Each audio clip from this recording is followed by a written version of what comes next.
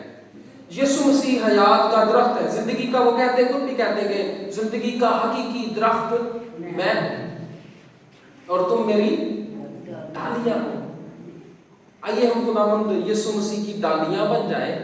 اب ہم صرف کھانے والے ہی نہیں ہیں بلکہ اس درخت کا حصہ ہے جو یسوع مسیح پر ایمان لاتے ہیں۔ کتنے لکی ہو گئے جو ایمان لے کر آتے ہیں، وہ اب صرف یہ نہیں کہہ سکتے کہ میں اس درخت کے پاس جاؤں، اس کو ٹچ کروں، اس سے کھاؤں، اس کا فروٹ لوں، بلکہ یسوع مسیح تو کہتے ہیں کہ زندگی کا حقیقی درخت میں ہوں اور تم میری ڈالیاں ہو۔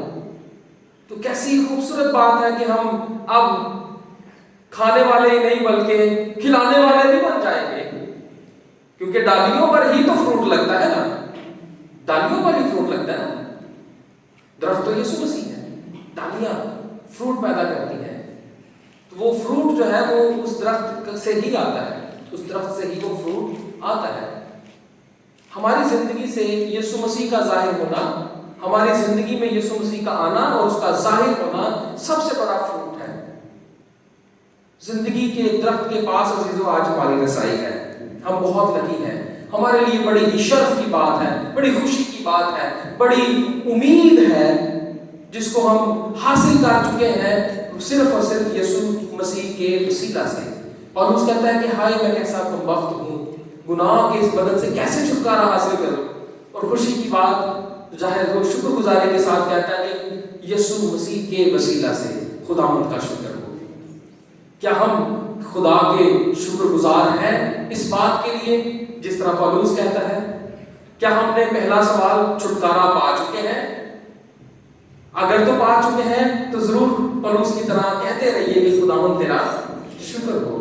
تو میں امید کرتا ہوں کہ اس میسج کو سننے کے بعد ہم میں سے کوئی ایسا نہ رہے جو یہ کہے کہ میں کیسا کم وقت ہوں، بلکہ ہر کوئی یہ کہتا ہوا، ہر کوئی اس بات کو دہراتا ہوا ہمیشہ اپنی زندگی میں نظر آتا رہے کہ خداوند یسوع مسیح کے وسیلہ سے خداوند کا شکر ہو، شکر گزاری کرتے ہوئے۔ آمین۔ خداوند آپ سب لوگوں کو اور مجھے اس کلام کے وسیلہ سے